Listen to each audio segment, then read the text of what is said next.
Good morning class. 10th class है। हम आपको गद्य खंड से पाठ 6 डॉक्टर भगवत शरण उपाध्याय पढ़ा रहे थे, जिसमें कि हमने उपाध्याय जी का जीवन परिचय पढ़ा दिया है। आज हम आपको उनके लिखे निबंध अजंता, जो कि पुरातत्व संबंधी निबंध है, इसका सारांश बता देते हैं। इस निबंध में उपाध्याय जी ने अजंता की गुफा, औरंगाबाद की चित्रकारी तथा शिल्प के इतिहास एवं सौंदर्य का वर्णन ही नहीं किया, बल्कि दर्शकों के मन पर प्रभाव पड़ने वाले अपनी मनोहर एवं चित्रात्मक शैली के माध्यम से भी साकार किया है। तो यहाँ पर उपाध्याय जी ने जो अजंता की गुफा का चित्रण किया है, वह दर्शकों के मन पर पड़ने वाले उनके प्रभाव को भी नहीं, अपनी मनोरम और चित्रात्मक शैली के माध्यम से साकार किया है।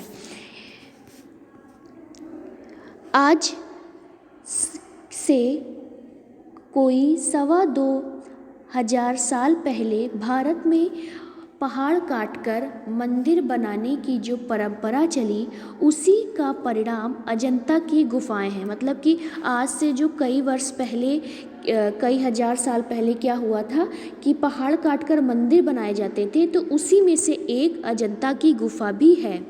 देश के गुफा मंदिरों में अजंता सबसे विख्यात मानी जाती है। तो देश में सबसे जो प्रसिद्ध गुफा मानी जाती है, वह है अजंता की गुफा। अजंता के चित्रों को देश विदेश में अति ख्याति प्राप्त होती है। अजंता की गुफा बौद्ध धर्म से जुड़ी हुई है, क्योंकि इन गुफाओं के चित्र महात्मा बुद्ध के जीवन तथा उनके उद्देश्यों से जुड़ी हुई है। तो यह जो गुफा है, यह जो मंदिर है, यह महात्मा बुद्ध के जीवन से संबंधित मानी जाती है, क्योंकि इस गुफा में महात्मा बुद्ध के जीवन तथा उनके उद्देश्य से जुड़ी हुई उनके उद्देश्य पर जुड़े हुए चीज़ मिलती हैं। महात्मा बुद्ध के पूर्व जन्म की कथा जातक कथाएं कहलाती थी। तो महात्मा बुद्ध के पहले जो कथाएं होती थी, वह उन्हें जातक कथा बोला जाता था, जिसकी संख्या 555 है।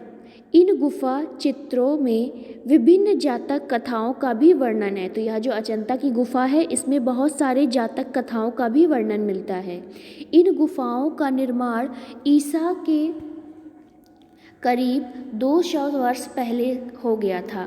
तो यह जो गुफा बनी है, यह ईसा मसीह के जन्म से पहले 200 वर्ष पहले से शुरू हुआ था और 7वीं शताब्दी तक बनकर तैयार हो गया था। लगभग 1-2 गुफा करीब 2000 साल पहले चित्र भी सुरक्षित हैं। तो लगभग 1-2 गुफा करीब 2000 साल पहले जो बने थे, उनके भी पुराने चित्र भी यहाँ पर मिलते हैं। अधिकतर चित्र भारतीय इतिहास के सुनहरे युग गुप्त काल और चालुक्य काल के बीच बने हैं। तो यह जो इस गुफा में जो चित्र बने हैं, वह इतिहास के आधार पर गुप्त काल और चालुक्य काल जो समय था, उस समय के बने हुए हैं। अजंता की चित्रकला संसार में अद्वितीय स्थान मानी जाती है।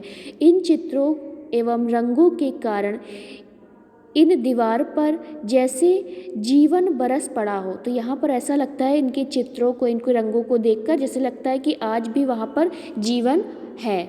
हाथी हिरनी की कहानी, क्रूरता, भयानक और त्याग की कहानी यहाँ इनकी दीवारों पर स्पष्ट दिखाई देती है।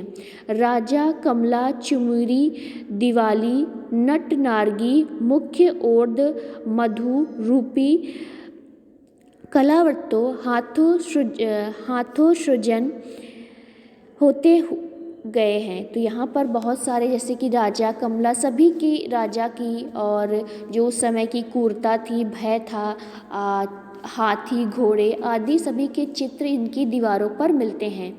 हैवानियत को इंसानियत से कैसे जीता जाता है, यह सब कुछ चित्रित किया गया है कि किसी की दुष्टता को, किसी की क्रूरता को कैसे हम इंसानियत के द्वारा जीत सकते हैं, यह भी इसी का प्रमाण है।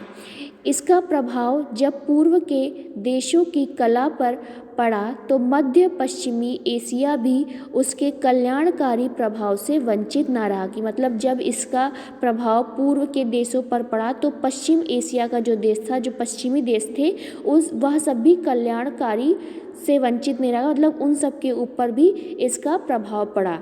तो बच्चों ये हो गया अजंता निबंध का सारांश। आज के लिए बस इतना ही। Thank you.